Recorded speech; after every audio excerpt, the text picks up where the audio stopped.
mariage, ouais. Il y a eu mariage, on n'a pas été invités, mais en tous les Non, cas, ça parce se voit à que Kissem. on s'est dit voilà. oui en pleine mer et c'était un jour où il faisait pas beau, c'était pour les gens, c'était, mais pour nous c'était le top. En fait. Et c'est les poissons qui nous l'ont raconté, celle-là. Ouais. Voilà. Ils ont fait bravo.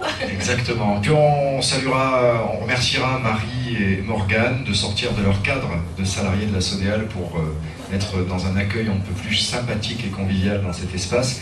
Merci à Philippe Croison d'être avec nous aussi. Alors Philippe, toi aussi, tu seras invité d'honneur même du Festival Son et Images de Mer samedi, avec une intervention de ta part samedi soir.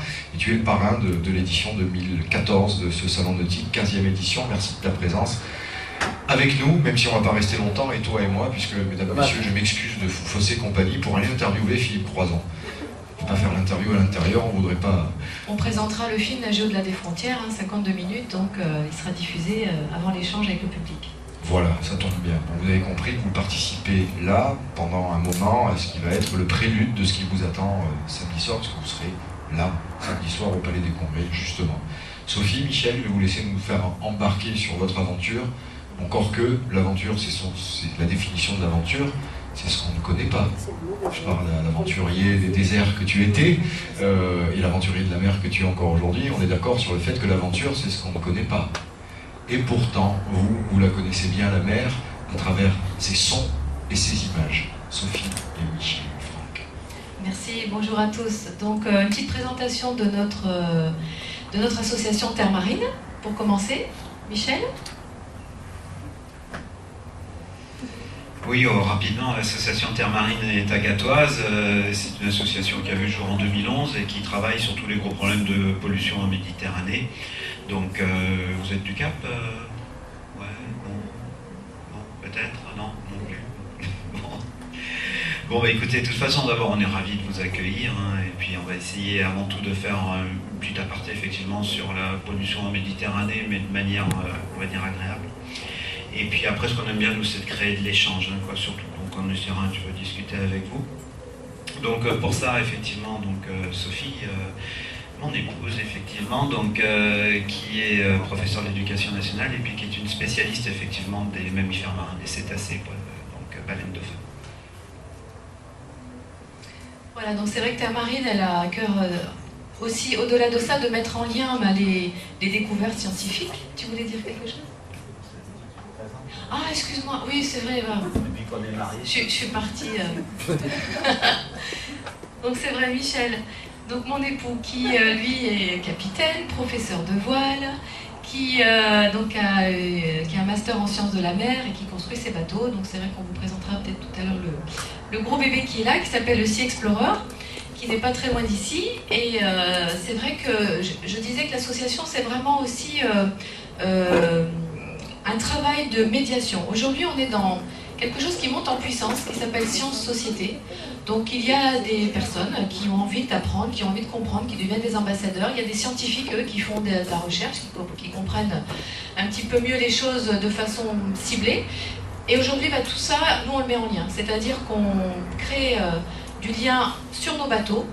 On crée des échanges, on explique un petit peu de façon complètement différente. C'est vrai, là on est dans un espace fermé, mais quand on est sur un bateau, c'est complètement différent. L'impact, l'imprégnation pédagogique, elle est bien différente. Et quand on travaille sur des missions scientifiques et quand on a des éco-participants, c'est-à-dire des personnes qui souhaitent tout simplement être sur le bateau, comprendre ce qui se passe et participer, chacun à sa mesure, voilà, c'est fabuleux. Il se passe vraiment une synergie exceptionnelle et aujourd'hui, c'est vraiment un courant qui ne fait que monter en puissance dans notre domaine. En tout cas, on vous en parlera avec déjà du travail fait par d'autres organismes et ça fonctionne très bien. Donc voyage et expédition maritime participatif en Méditerranée, quels sont les intérêts, quels sont les enjeux? Le voyage n'est pas très loin, il suffit de prendre un petit peu le bateau, d'aller un petit peu au large. Cet été, 5 heures de navigation avec des participants. Donc on a les photos d'un des passagers qui étaient avec nous.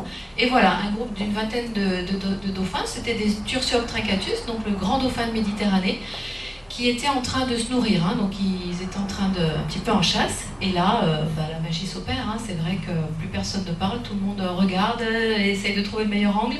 On voit les bébés passer, on voit les regards des cétacés là, qui nous observent. Ils sont très curieux. Et vous voyez, c'était donc au large. Hein. On a les côtes juste derrière, il y avait un autre voilier qui n'était pas très loin. Et ça, c'est souvent une histoire sans parole. Hein. Quand ça se passe comme ça, pendant 1 heure, là, sur le bateau, il y a même des larmes qui coulent. Des grands costauds tatoués, qui avaient un dauphin d'ailleurs, tatoué, qui n'avaient jamais vu de dauphin. Et là, donc, on explique, on a vraiment des petites conférences ensuite où on explique. Et on enregistre tout à l'heure, on vous fera entendre quelques enregistrements. Oui, alors ça, c'était cet été, hein, c'était magique, mais parfois, l'hiver, on a d'autres visions. Donc on reconnaît Renaud du Puy de la Grand-Rive, hein, du service gestion marin de la ville d'Agde, donc qui est en train d'essayer de voir ce qui se passe. C'est sur la plage de la Roquille. Alors mes petits élèves disent « Oh mais maîtresse, des fois, ils savent pas trop quand il y a beaucoup de vagues, c'est pour ça qu'ils arrivent sur les plages. » Ben non, les dauphins, ils se débrouillent. Hein, quand il y a la tempête, ils savent que les profondeurs sont calmes. Et c'est bien autre chose, donc on essaie de comprendre. Là, c'était à Sérignan, donc il y a quelques années aussi, 3-4 ans, un dauphin, et on essaye justement, grâce aux autopsies, de voir qu'est-ce qui s'est passé. Donc on va parler ensuite un petit peu plus précisément des pollutions. Là, c'est un petit peu choc, mais je voulais montrer un petit peu ce qu'on peut trouver aussi dans l'estomac des animaux. Parfois, c'est la cause des échouages aussi. Donc on trouve des tas de choses, hein, les cachalots par exemple, qui eux sont beaucoup plus au large. Il faut trouver un peu les canyons. Ici, il faut aller à 35 000 nautiques à peu près pour avoir des grandes profondeurs.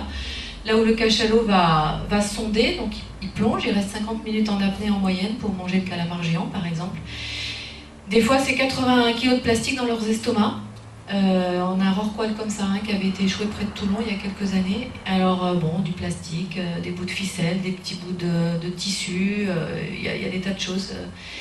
Et là, c'est vrai que cette photo, on voit le filet qui pèse sur la baleine. Alors là, la pauvre, c'est très lourd, donc elle n'arrive pas à aller respirer à la hauteur. Et c'est compliqué, c'est difficile, on n'arrive pas à couper. C'est très compliqué, toutes ces pollutions-là. Voilà, donc ça, c'était pour montrer des pollutions qui sont visibles, qui sont pas cachées, on va dire. Alors, notre propos donc, concerne la Méditerranée. Donc, je vais passer le micro à Michel, qui lui va faire un petit état des lieux par rapport à ce bassin méditerranéen. Et ensuite, on va revenir un petit peu sur les menaces qui sont là un petit peu présentes. Et puis, on expliquera pourquoi le travail d'éco-expédition maritime est intéressant sur ce sujet-là. Bien, donc la Méditerranée, c'est la deuxième mer la plus en danger actuellement quand même sur la nouvelle planète Terre. Donc, alors pourquoi ? Alors effectivement, mer fermée, une goutte d'eau met environ 100 ans quand même donc à se régénérer. On le sait tous, Gibraltar, donc qui est en train effectivement petit à petit de se refermer, Suez. Le problème c'est le réchauffement aujourd'hui climatique, au revoir Philippe. Alors, désolé. Donc aujourd'hui on est grosso modo à 0,8 degré de réchauffement sur l'ensemble du bassin méditerranéen. Alors vous allez me dire ouais c'est chouette, comme ça quand je me baigne il fait plus chaud. Malheureusement ça perturbe complètement donc l'ensemble de la vie marine. Et on a de plus en plus d'espèces qui effectivement rentrent dans le bassin méditerranéen. On appelle ça des espèces lepsidiennes, si vous voulez faire riche dans le vocabulaire. Hein. C'est en fait Ferdinand de Lesseps, que vous savez, qui a creusé le canal de Suez. Ça fait, vous en souviendrez, hein, ça c'est important. Et donc effectivement, donc, ces espèces qui aujourd'hui se développent au détriment d'autres espèces. Donc aujourd'hui on assiste effectivement à une arrivée d'espèces invasives et c'est assez ennuyeux. Donc effectivement le réseau des aires marines protégées, donc juste après, je ne sais pas s'il y en a qui souhaitent assister à la conférence de Renaud puis de Sylvain qui vont expliquer justement le rôle des aires marines protégées. Grosso modo, normalement l'État devrait faire en sorte qu'il y ait 20% du territoire qui soit en zone protégée à l'aube de 2020. C'est pas gagné quoi en fait. Mais ça c'est effectivement l'attente. Donc ça fonctionne. Les aires marines protégées fonctionnent. Donc pour rappel quand même, on a une superbe ici, au large du Cap d'Agde. Et on a deux joyaux quand même qui sont effectivement Brescou et les falaises volcaniques. Donc aussi pourquoi c'est une mer qui aujourd'hui est en souffrance. Hein. D'abord, on le précise, à 85 villes de plus de 300 000 habitants, ça commence à faire quand même déjà des villes conséquentes. Effectivement, peu de retraitement des eaux, ça c'est un vrai problème, quoi. On pourrait, mais souvent les communes n'ont pas soit les moyens, soit la volonté, et donc du coup il y a effectivement un phénomène de rejet conséquent, et vous en doutez principalement de sur les rives sud, puisque les moyens bien sûr financiers sont différents. un tiers du tourisme mondial quand même, donc c'est important, c'est quand même très très important.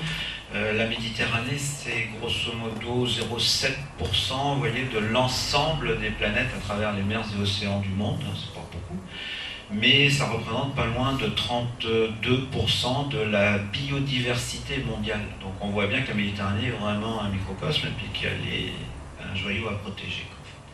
Après, bien sûr, la surpêche, hein, alors là, on rentre dans un débat qui est compliqué, surtout ici, puisqu'on est quand même sur une ville de pêcheurs. Mais aujourd'hui, principalement chalutiers, donc dragage de grands fonds, et effectivement beaucoup d'espèces qui... Bon, les choses changent hein, aussi, il ne faut pas non plus incriminer, loin s'en faut, les pêcheurs. On a aujourd'hui une nécessité pour eux économique de continuer à faire leur métier, parce que c'est des gens qui ont besoin d'en vivre, hein, c'est indéniable. Et ils commencent de plus en plus à comprendre, nous travaillons même de plus en plus avec la criée d'Agde, et de plus en plus on a cette jeune génération de pêcheurs qui dit bon ok, c'est bon, on comprend, qu'est-ce qu'il faut faire quoi. Et on va dans le bon sens. Alors là, on a mis voilà, des petites photos effectivement de différents produits. Alors d'abord, on a les crèmes solaires. Les gens n'ont pas toujours conscience que, à force de se baigner en été, la crème solaire en fait flotte en surface. Et ça évite effectivement aux rayons de soleil de passer, donc ça évite effectivement à la vie de se reproduire. Après, c'est les médicaments. Alors ça, c'est une nuisance qu'on ne voit pas. Alors on a tous conscience effectivement que voilà, dans le fond, on se doute bien, il y a des déchets. Quand on voit flotter des sacs plastiques, on dit c'est ennuyeux. Mais on a effectivement aujourd'hui une pollution qui est émergente, puisque depuis à peu près 20 ans, la consommation de médicaments a augmenté, doublé pratiquement, quoi. Et du coup on se retrouve avec pas mal de choses. D'abord on se retrouve avec des perturbateurs endocriniens, donc perturbateurs endocriniens, mesdames, c'est la pilule tout simplement. Donc ça veut dire que vous allez faire votre petit pipi, mesdames, à Lyon, hein, et puis le petit pipi va dans le Rhône.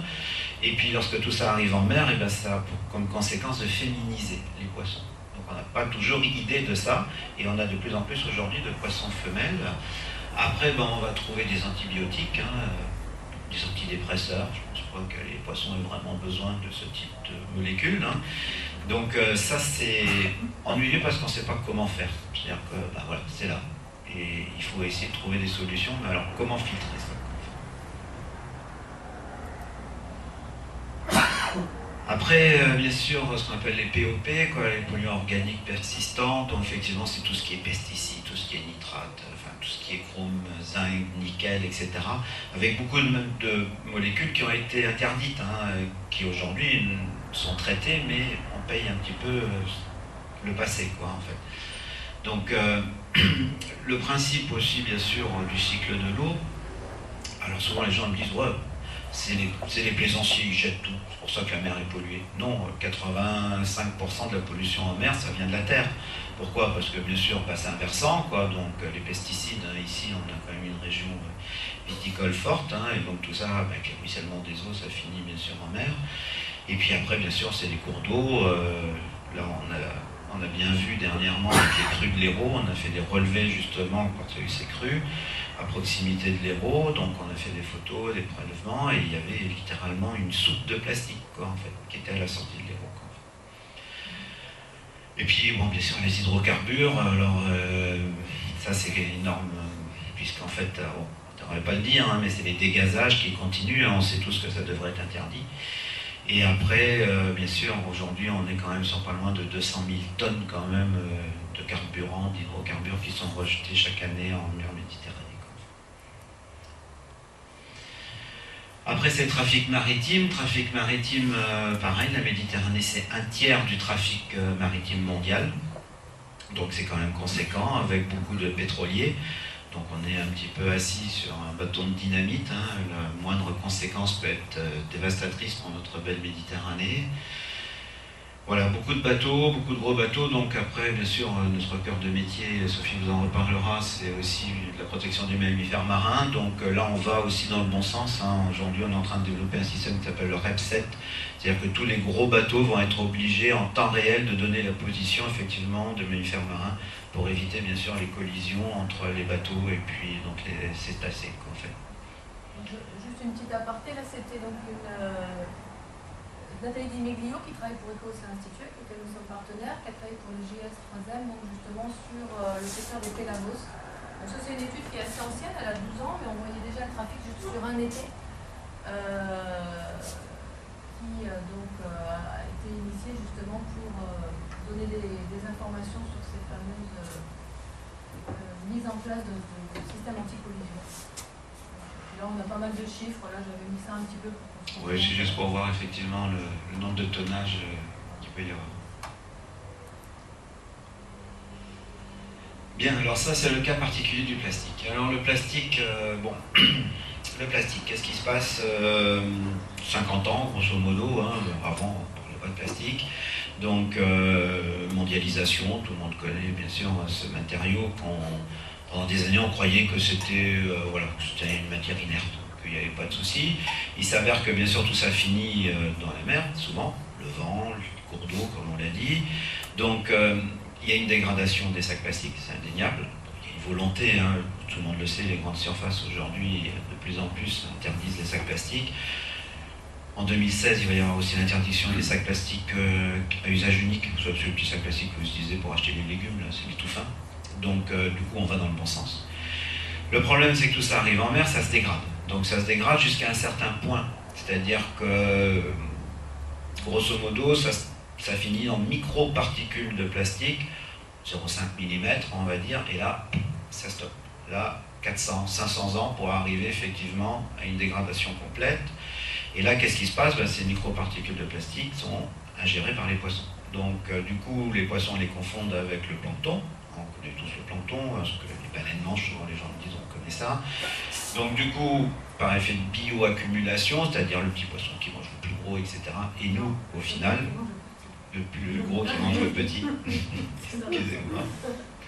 Et l'homme qui à la fin est là, je vais manger tout. Et donc du coup, lui, bien sûr, il finit par manger du plastique. Alors souvent les gens disent, ouais bon, moi j'ai mangé du plastique, j'avalais des chewing-gums, j'en suis pas mort, hein, etc. Donc on comprend bien ça. Il s'avère qu'aujourd'hui le plastique c'est pas aussi inerte que ce qu'on pensait. Donc dans le cas du polyestyrène ou du polypropylène, je ne sais pas si vous connaissez un petit peu, c'est des micro-porosités de plastique qui se chargent effectivement en contaminants. Donc ça sous-entend que la vie en mer, en fait, dès qu'elle peut se fixer quelque part, hein, dès qu'elle a une opportunité, hop, la petite bactérie elle y va et puis elle s'accroche. Et effectivement, donc petit à petit, on arrive quand même à un taux de contaminant qui est ennuyeux. Et au final, sur l'homme, ça entraîne effectivement les maladies qu'on connaît tous, hein, bien sûr, cancer, Alzheimer, puisque c'est quand même un des facteurs déterminants, quoi, en fait.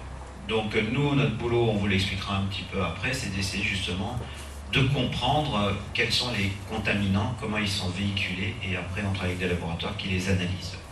Voilà, donc on avait mis juste quelques chiffres, hein, pour donner quelques idées sur l'immensité du problème. Alors notre deuxième domaine d'action, donc c'est de travail, nuisances acoustiques sous-marines. Alors là j'ai mis deux visuels hein, sur les poissons, puisqu'il y a un impact de plus en plus avéré sur les ressources halieutiques hein, au niveau des poissons, et puis après je parlerai des cétacés. Donc sur les poissons, en fait, au niveau du son, sous l'eau, on se rend compte que l'impact est réel. Alors déjà juste quelques notions de physique toutes simples.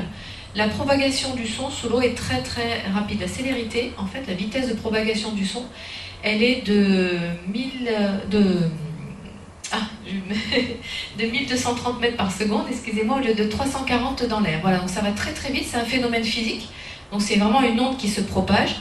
Et donc ce n'est pas simplement l'audition qui est touchée, c'est tout le corps. C'est une espèce de vibration intense au niveau des espèces. Donc par exemple, un petit œuf de poisson, il va être impacté. Et ça va avoir une action sur le développement larvaire, sur la croissance des animaux.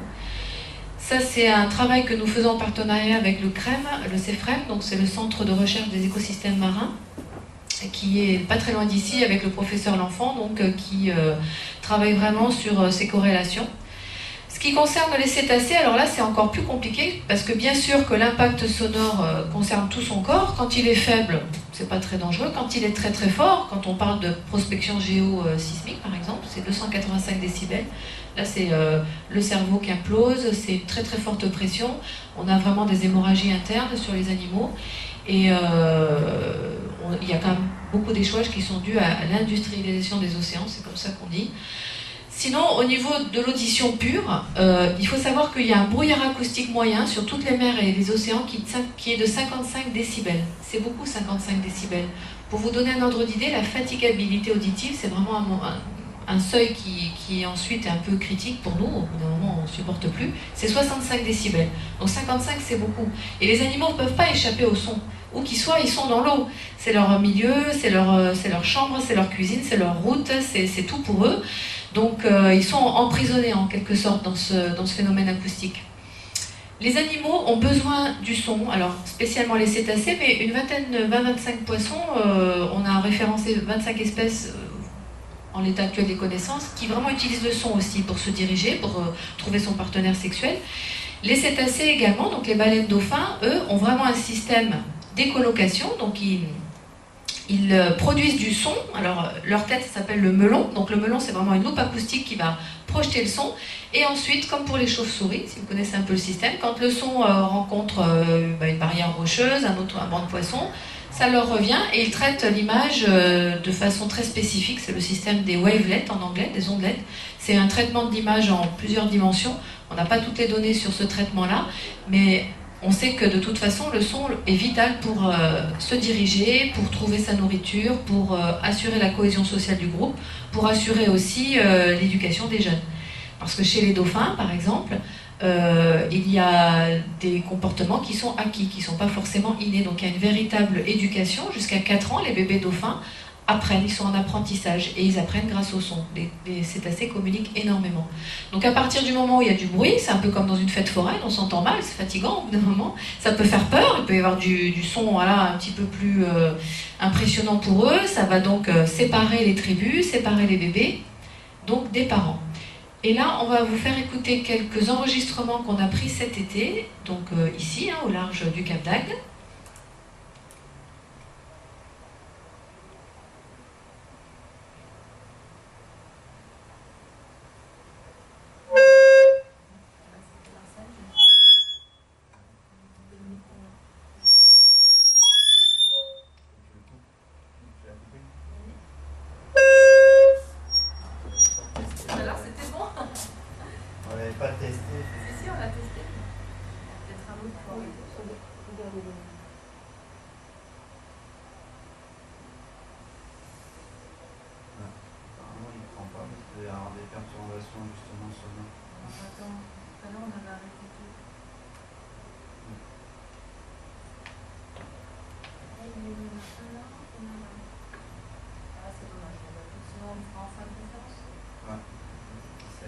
Dommage parce que tout à l'heure ça fonctionnait, mais je sais pas, il y a des trucs, non? Il y a des choses qui ont été mises en route.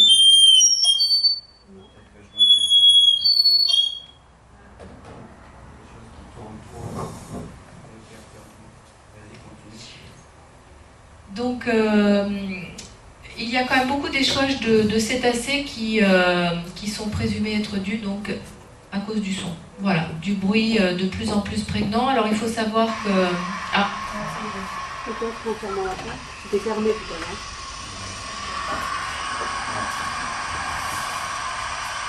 Voilà, donc là on a un bateau qui est en train de passer au large du Cap d'Agde. Je vais vous faire écouter différents bruits de bateau. Donc là vous avez un bateau à moteur. Donc là ça a été pris sous l'eau, hein, avec ce système d'hydrophone là vous pouvez voir. En fait c'est le système de capteur de son sous-marin. Donc là on est sur un bateau à moteur de puissance raisonnable.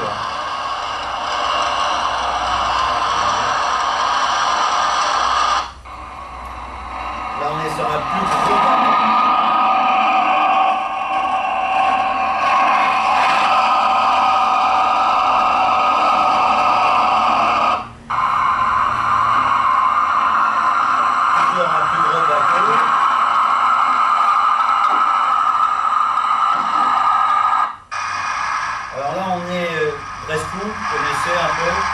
L'hydrophone a été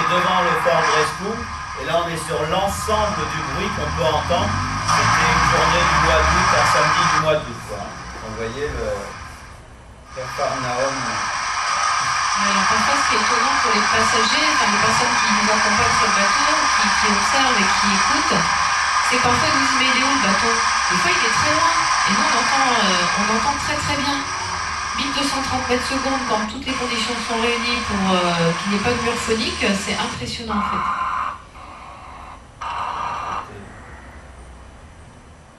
On va juste faire un côté pour finir.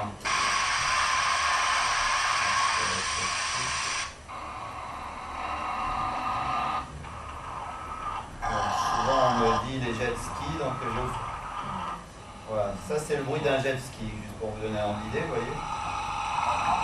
Donc on sent bien que c'est pas le même, c'est un sifflement. Donc c'est moins problématique sous l'eau que sur l'eau. Mais par contre c'est dans les infrasons souvent, donc du coup ça perturbe énormément la vie marine. Ça c'est tout simplement un moteur hors bord, vous voyez le petit hors bord. Vous voyez c'est beaucoup plus sifflant aussi.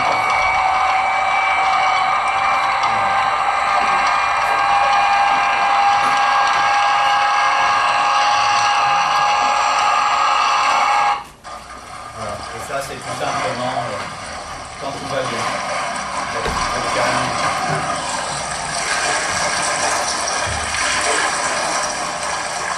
Un peu plus reposant. Alors c'est vrai, juste, nous on n'a pas du tout cette conscience-là, parce que quand on a les oreilles sous l'eau, on n'entend pas tout ça. On n'a pas le relief auditif, on n'a pas du tout la même configuration. Les cétacés, eux, entendent comme ça aussi. Voilà. Donc, c'est une petite remarque qui permet aussi de comprendre pourquoi cette pollution est émergente et qu'avant on n'en avait pas du tout conscience. Voilà, donc aujourd'hui on a une véritable nécessité de collecter des données et parmi les dispositifs, donc, nous abordons le sujet des sciences participatives en mer. Alors vous allez voir que tous ces 4 projets sur ces expéditions donc, contemporaines, hein, alors il y a eu des anciennes expéditions, hein, on se souvient de Darwin, donc lui qui est parti en mer et qui a compris plein de choses. C'était pas un scientifique à la base, Darwin, hein. Il a beaucoup observé, il a voyagé sur les bateaux. Et ensuite, il a élaboré des tas de théories, dont celle de l'évolution, bien sûr, des espèces. Ces expéditions contemporaines, ce sont essentiellement des voiliers qui ne font pas de bruit, hein, qui avancent à la mesure voilà, des moyens et du vent. Donc Michel, je te laisse peut-être présenter un petit peu les différentes expéditions. Donc on a Tara, Cybèle Méditerranée qui travaille vraiment avec des éco-participants, Ethic Eco là, qui part sur un programme aussi en Méditerranée, et puis Expémed qui eux travaillent vraiment sur le plastique dont on vient de parler.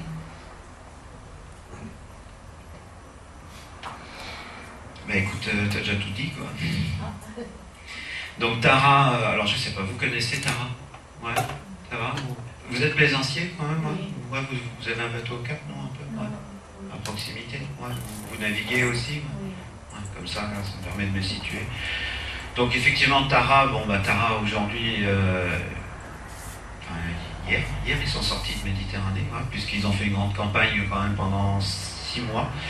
En Méditerranée, ils ont collecté du plastique, justement. Donc on travaille aussi en collaboration avec eux, on l'expliquera un peu plus tard.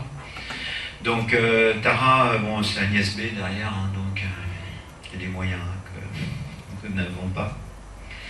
Tara, effectivement, a initié les grandes expéditions contemporaines en voilier.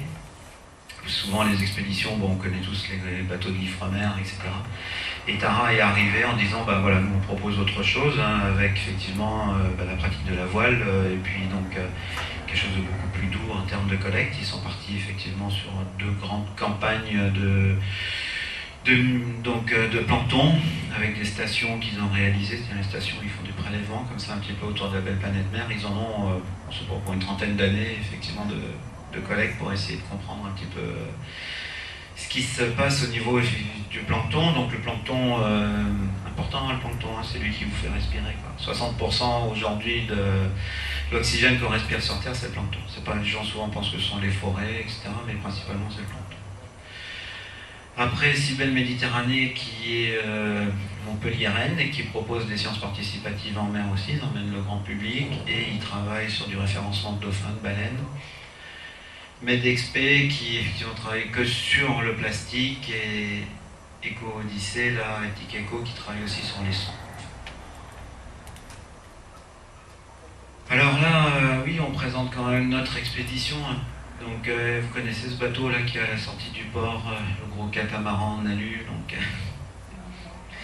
Donc, on vous a ramené la maquette là, comme ça vous montre un petit peu ce que c'est. Donc, c'est un catamaran qui fait 25 mètres que nous sommes en train de construire. Donc, un bateau qui va être mis à l'eau en 2016. Alors, souvent, au port du Cap d'Agde, on me dit bon, c'est quand qu'il est fini. C'est vrai que ce sont des projets qui ne sont pas évidents à réaliser parce qu'on est quand même sur des coûts importants. Bon, après, nous, on est fiers parce qu'on vient effectivement d'être nommé finaliste donc, du projet Coup de pouce, là, que vous pouvez voir, puisqu'on a présenté ce projet à la région là, il y a quelques jours. Donc, il y avait pas loin de 287 dossiers, c'est ça 84, ouais. 284 dossiers qui ont été effectivement donc, présentés. Et 3 dossiers qui ont été retenus, dont le nôtre, et on attend avec impatience le résultat final qui tombera la semaine prochaine. Donc, un bateau qui va permettre de partir 3 ans en expédition en Méditerranée, collecte des sons. Donc vous voyez, il y a 4 perches qui sont aussi reproduits ici. Donc à bout de chaque perche, on a des hydrophones. Donc les hydrophones, c'est les systèmes de capture de sons sous-marins, à des hauteurs d'eau différentes, plus ou moins 16 mètres, quoi, grosso modo 3 mètres. Donc on navigue tranquille à la voile de 3 nœuds, avec donc des hauteurs différentes pour éviter ce qu'on appelle les phénomènes de coplanarité, c'est-à-dire que bon, vous savez, la couche d'eau peut varier en température et puis en densité, donc sous ce qu'on appelle la thermocline, c'est un truc assez compliqué, souvent sous 10 mètres de fond. Un signal qui est émis, une horloge qui est sur le bateau. Le signal arrive à un tempo différent, puisqu'elle est synchronisée avec l'horloge. Et automatiquement, par un système d'équation à 4 inconnus, on est capable d'identifier la provenance du son. Donc s'il y a plusieurs dauphins, baleines, etc., sous l'eau, on est capable donc, de dire combien il y a de dauphins. Donc, système beaucoup plus pratique, reconnu, on va dire, que le système conventionnel qui est de l'observation aux jumelles. C'est pas toujours simple. Donc on sait déterminer le nombre, la provenance et ce qu'on appelle la célérité, c'est-à-dire la vitesse de déplacement. Donc c'est la 5e qui est dans le mât. Donc du coup, on peut déterminer quel type de signal, et même dans le cas par exemple du cachalot, qui a ce qu'on appelle un dimorphisme important, c'est-à-dire qu'entre la tête d'un mâle et d'une femelle, il y a vraiment une taille différente. Donc grâce à ce système, on peut dire quel type effectivement de son nous recevons. Est-ce que c'est un mâle, une femelle? On peut me déterminer son âge, on peut déterminer sa taille, etc. Donc c'est un système complètement novateur.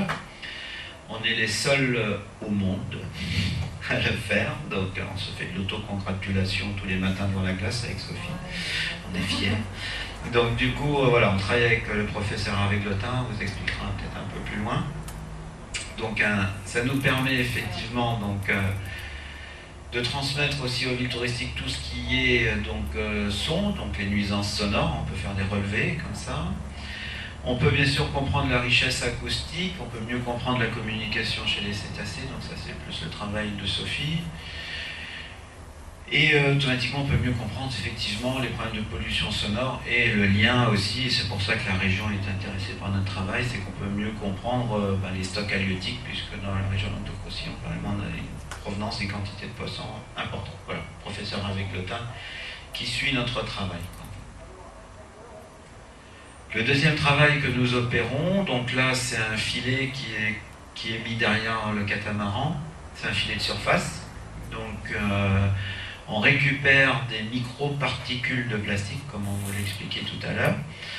Notre boulot c'est d'abord de déterminer la quantité de micro-particules de plastique, ce qu'on appelle la répartition spectrale, pour être très précis, sur une zone déterminée. Donc rassurez-vous, pour l'instant, en Languedoc-Roussillon, on est sur des quantités relativement raisonnées. Ça n'a rien à voir avec peut-être que vous avez entendu parler qu'on appelle le 7e continent, là, qui est donc, dans le Pacifique Nord.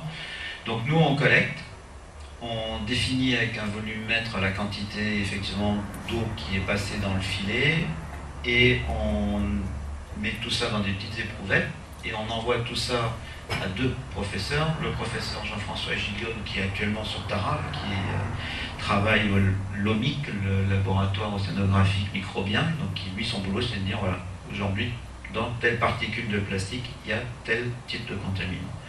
Et on travaille avec le professeur Koudan, aussi Jean Koudan, qui lui dépend de la faculté de pharmacie de Montpellier, qui lui essaye de déterminer quel est l'impact sur la santé humaine.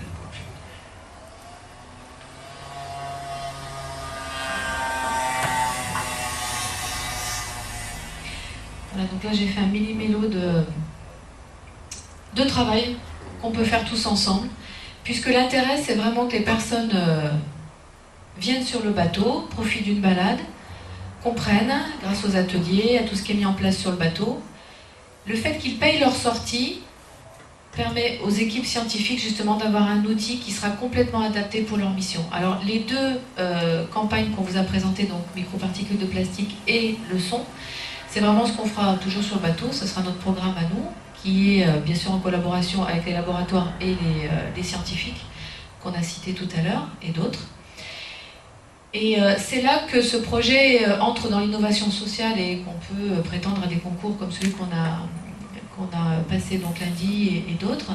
C'est qu'aujourd'hui, on a vraiment besoin d'outils qui soient bien moins chers pour les équipes scientifiques. Aller en mer, c'est pas simple. Il y a des phénomènes météo, il y a plein de choses qui fait qu'en fait, souvent il y a des missions qui sont budgétisées et puis au bout d'un moment, il n'y a pas eu ce qu'il faut, il n'y avait pas les conditions qu'il fallait, les budgets sont passés, comment faire pour rattraper l'histoire, on perd du temps. Tout à l'heure, on parlait aussi du cachalot. Quand on fait des observations avec les jumelles, on peut passer beaucoup de temps sur l'eau et pas en voir un seul en 15 jours. Le cachalot, il reste 50 minutes en apnée en moyenne, donc le temps qu'il émet, et hop, s'il respire rapidement et qu'il redescend, il faut attendre un moment, et on ne sait pas exactement quelle direction il va prendre, donc on peut en prendre une en fonction de là où on est et se planter complètement. Avec un système, alors c'est vrai qu'on dit unique au monde, c'est que le professeur Blotin a déposé son brevet, c'est un brevet international et il est très intéressé de mettre en œuvre sur ce bateau, puisqu'il fallait un bateau qui soit très large, pour vraiment que le système soit opérationnel par rapport à tous les calculs dont on a parlé tout à l'heure. C'est vrai que c'est un peu le professeur Nimbus, hein. Quand on est dans son bureau, il nous fait des graphiques, des schémas, des trucs, pof, pof, pof, c'est assez rigolo, c'est très mathématique, mais c'est très intéressant pour l'application. Et du coup, si on peut baisser les coûts des missions scientifiques, on fera avancer les choses beaucoup plus vite. Parce qu'aujourd'hui, les politiques, ils ont besoin de données fiables, avec des protocoles établis, pour avoir vraiment des moyens d'agir et de monter les dossiers. Donc c'est pour ça que voilà, ici, il y a des enfants, il y a des écoles, il y a des adultes. Voilà, là, on travaillait sur la marine protégée du Cap d'Agde. Il y a des observations, il y a du vécu, ça part dans tous les sens et ça permet vraiment de faire avancer les choses et que chacun s'y retrouve pour ses propres, dans son propre monde, je dirais, parce que c'est vrai que on n'est pas tous attirés par la science, on n'est pas tous, mais parfois il y a quand même des choses qui nous touchent directement et c'est vraiment un système qui nous permet de faire un lien entre ces différents mondes, ces différents besoins et ces différents intérêts. Bien, on va terminer là. Donc alors, en résumé, si vous êtes plaisancier, on a aussi besoin de vous. Donc, on va vous remettre des petites fiches. Alors, pourquoi on a besoin de vous? C'est-à-dire que vous êtes en train de naviguer, tout va bien. Vous faites une observation de dauphin, par exemple. Donc aujourd'hui, le dauphin, on le voit quand même régulièrement, donc proche des côtes, du Cap d'Agde. Rapidement, vous prenez donc une photo. Alors, je sais bien qu'on n'a pas toujours un appareil photo, mais maintenant, avec le téléphone portable, on peut faire quelque chose d'assez intéressant, même en nombre de pixels. Et votre photo, vous nous l'envoyez. Donc, on vous donne le téléphone, vous nous envoyez ça, maintenant c'est facile. Nous, on collecte les photos. À partir de là, si vous avez par exemple eu la chance de photographier une nageoire caudale, donc le sommet du dauphin, chaque nageoire a sa propre échancrure, sa propre forme, sa propre découpe, des fois des imperfections. Ou si vous arrivez à photographier effectivement le corps de l'animal, ils ont des taches, souvent, avec des rayures dans certains cas, comme le dauphin de Brissot par exemple, etc. Donc vous nous envoyez ça, nous on collecte ça. Il y a plusieurs organismes scientifiques qui travaillent, on regroupe tout ça au niveau d'une banque de données, on fait ce qu'on appelle la photo-identification, pour être très précis. Et nous, ça nous permet de savoir si c'est donc un dauphin qui est sédentaire, que d'autres ont pu prendre en photo, si c'est un dauphin qui est de passage. Et petit à petit, on arrive comme ça à regrouper. On dit, bah, tiens, tel dauphin, on l'a vu au large des côtes de hier, donc on connaît sa migration, grâce à ces données. Ensuite, vous pouvez prendre d'autres photos aussi, poisson-lune, par exemple, on voit aussi fréquemment. Des déchets, n'hésitez pas, des macro-déchets, des fois ça nous donne des idées aussi du taux de déchets qu'on peut observer, quoi, bien sûr s'ils ont une particularité. Mais l'ensemble des données est collecté, vous nous notez juste, avec la photo, vous nous mettez voilà, juste la position, ça nous suffit, l'heure de l'observation, puis ça nous va bien. Quoi. Voilà, vous récupérez des fiches, mais après c'est plus contraignant, il faut remplir la fiche, il faut l'envoyer pour la poste, etc. Donc on est quand même dans une technologie qui est plus intéressante. Voilà, donc on a des petites fiches d'observation pour les cétacés. Vous regardez ça, après si vous voulez sur internet, vous verrez un petit peu plus ce qu'on fait, etc. Voilà, je crois qu'on a fait le tour. Merci de votre attention. Merci.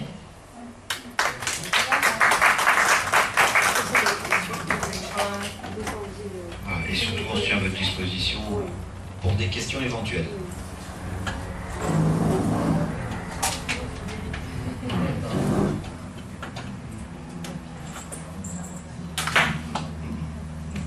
De manière un peu découpée, mais je me doutais bien qu'en absentant, vous en rendriez pas compte, puisqu'on a affaire à des orateurs. Voilà, ça va être pareil pour la conférence qui va suivre tout à l'heure avec Renaud Dupuis de la Grand-Rive et Sylvain Blouet. Mais c'est vrai qu'on ne peut pas interviewer Philippe Croizon pour Internet le plus vite possible et rester avec vous pour la conférence. Moi, j'aurais une question à vous poser. Déjà, c'est pas une question, une affirmation déjà avancée. C'est tout à l'heure, avant que je parte, là, il y avait un réjouissement du fait que la région vous escorte. Vous êtes arrivé sur la dernière ligne concernant les aides financières sérieuses, hein, avec l'incubateur d'idées, KPLR, enfin, des entités. Mais finalement, n'est-ce pas un juste retour sur investissement, puisque Sophie et Michel, ça fait combien d'années que vous passez combien de milliers d'heures à œuvrer dans ce sens-là? Les heures, le bénévolat, c'est sûr. C'est vrai que le bateau, ça fait 2 ans, un peu plus de 2 ans qu'il est là, donc les gens nous disent, tiens, c'est une sculpture, qu'est-ce qui se passe, c'est quoi ce truc-là qui bouge pas? En réalité, il y a un des techniciens qui est présent d'ailleurs, bénévole et fier de l'être. Ce bateau, allez le voir, il est en face avec Ténéry sur le parking opposé. Ce mois-ci, donc, avec une petite équipe de bénévoles et des gens, disons, qui essayent d'avoir une volonté pour parvenir à un objectif, on a posé donc les hublots, il y en a au total 18. 18 hublots, oui. Plus les panneaux de pont. Et on va attaquer maintenant l'équipement intérieur du bateau.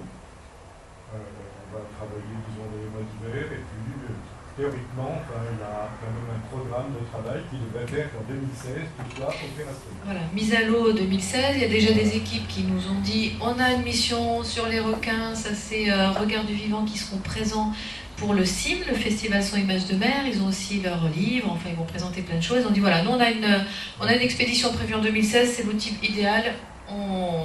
On note sur nos petits calepins, voilà, on a déjà des demandes pour ce bateau, donc nous, c'est vrai, tu as raison, Sarah, pour ça. Hein.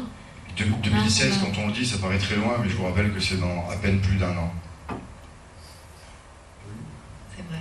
Voilà, ouais, c'est juste, voilà, on dit 2016, là. Regardons-nous tous droit dans les yeux, 2016, c'est dans longtemps 2016, mais c'est dans à peine plus d'1 an. On n'a pas vu passer ces 2 ans. Allez voir le chantier, il en vaut la peine, c'est impressionnant. Simplement, quand on est sur le pont du bateau, on est à 5 mètres au-dessus du sol. Ça commence comme ça, donc il faut une échelle. C'est vrai que ça va être... Peut-être aussi d'ailleurs remercier, au-delà de votre envie, de votre capacité à travailler, hein, parce qu'il y a aussi des études très sérieuses, il n'y a pas que du plaisir et du bon temps, parce qu'on prend du bon temps quand on travaille avec plaisir, mais il y a aussi un encadrement humain important, au-delà de gens comme vous, monsieur, qui vous embarquez dans l'aventure. Mais en amont de tout chaleureusement, en amont de tout ça aussi, comme je me suis permis de le marquer dans le magazine du Cap d'Agde, une petite pensée pour Georges Renaud d'ailleurs, qui est en train de se remettre de soucis rénaux. Renaud qui se remet des soucis rénaux, tiens, je la garde celle-là. Sacré Jojo. Donc voilà, il y a le super gars d'Hyper U aussi, hein, qui a été essentiel sur le démarrage de l'histoire en tous les cas, puisque rien ne se fait tout seul. Marc. Et j'aimerais bien que vous donniez quelques contenus qui va nous faire vous retrouver samedi et dimanche, parce que tu parles du festival Son Image de Mer très rapidement. J'aimerais bien qu'on s'y arrête dessus, si, à moins que vous nous préfériez poser des questions sur le contenu de ce que vous avez regardé en détail, et assidûment, vous, au moins. Rapidement, donc samedi, plus accès mammifères marins, donc des associations qui viendront présenter leur travail, leur passion, des films aussi, des conférences, des films. Donc samedi soir, Philippe Croison, hein, à 20h. Des associations, enfin voilà, c'est interactif, c'est libre, il y a des ateliers aussi pour les enfants. Le détail, on vous le donnera, on a des petits flyers si vous le désirez, on va vous les distribuer, ça évitera de trop se répéter. Ah oui, Marie les a mis. Est-ce que vous avez des questions particulières, des interrogations ou même des partages d'expériences, hein, des anecdotes, des remarques, des coups de gueule, voilà. C'est aussi le moment d'échanger. Quelle est votre zone de destination dans les missions prochaines? Sur quelle zone vous avez... Alors, le marin qui a prévu sa carte de route.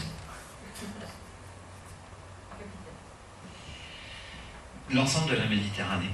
Voilà. Donc, dans un premier temps, on a donc réalisé cette étude là qu'on vous a présentée, les microparticules de plastique, et donc collecte de sons sur l'aire marine protégée du Cap d'Agde. L'année prochaine, avec le catamaran que nous avons déjà là, qui est dans le centre-port, on va réaliser une autre échelle sur le parc marin. Le parc marin, je ne sais pas si vous connaissez, le CAT, la frontière espagnole, donc c'est quand même le deuxième plus grand parc marin en fait français. Et ensuite, c'est l'ensemble du bassin méditerranéen avec des hotspots, c'est-à-dire c'est vraiment les endroits où il y a des zones perturbées, aussi bien au niveau du son, donc de par le fait qu'il y a des explorations donc, de plateformes pétrolières, gazifères, et après c'est aussi des collectes par rapport des grandes villes, et après c'est les microparticules de plastique. Aujourd'hui, on a un GIR, c'est un tourbillon qui est en train de se faire au large de Chypre, dans la même dimension que le 7e continent, bien sûr, enfin dans la même optique que le 7e continent, on va dire, mais bien sûr avec une dimension qui est tout à fait différente. Une petite question, pas éloignée du rapport, là, par rapport au 7e continent, c'est lequel le 6e? Il faut juste écarte-toi de devant l'enceinte en fait. Là, si tu nous rejoins là, avec Sophie, viens derrière, là tu verras tout ce qui va se passer l'enceinte. Ce que je voulais laisser là, le vide. Voilà. C'est pour ça que les gens, quand ils ont un micro, en principe, ils sont derrière les enceintes. Pour éviter le copain Larsen. Donc pourquoi le 7e continent et c'est quoi le 6e? C'est tout simplement l'Arctique en fait. Voilà.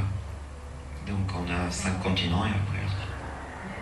C'est vrai que ça s'étend parce qu'on parlait du Pacifique, là il y en a quand même qui se forment en Atlantique. Il suffit qu'il y ait des vortex, hein, c'est en courantologie, donc c'est phénomène effectivement de gire. Et là donc en Méditerranée ça commence. Au bout d'un moment c'est plus possible, la mer elle peut plus absorber, donc ça se concentre et ça fait des espèces de plaques de soupe en fait. De microparticules. Parce qu'il y a aussi un spectacle assez désolant qui a été mis en image, qui est très proche de nous. Hein. C'est au niveau du Palm Beach à Cannes, hein, au niveau de la croisette de Cannes, à quelques dizaines de mètres de la croisette, là, ouais. Pas loin du Palais des Festivals. C'est assez étonnant. Alors il y a des photos justement sur MedExpé, ils ont mis des photos effectivement sous les yachts. Ils ont pris en photo les sacs plastiques dans les yachts magnifiques. Nickel, voilà, ils sont toujours parfaits ces bateaux, le ménage est fait toutes les heures et dessous c'est plein de saleté. Donc restons sur une belle image quand même, quelque chose de beau, de vivifiant pour voilà, de dire aujourd'hui nous on veut ça, on veut quelque chose un espace marin qui soit encore vivable, hein, tout simplement, on peut se baigner, on peut se nourrir grâce à la mer, on peut oui et cette photo a été prise ici, c'est les Pyrénées ça, non? En tout cas, c'était sur le catamaran, le 4. Ouais. Voilà, merci beaucoup. Continuez bien votre balade, pérégrination dans le salon. Et puis bienvenue au Festival Sim si vous le désirez. On va vous donner des petites infos si vous êtes là samedi et dimanche. Merci beaucoup, à bientôt. Merci Sophie, merci Michel. Et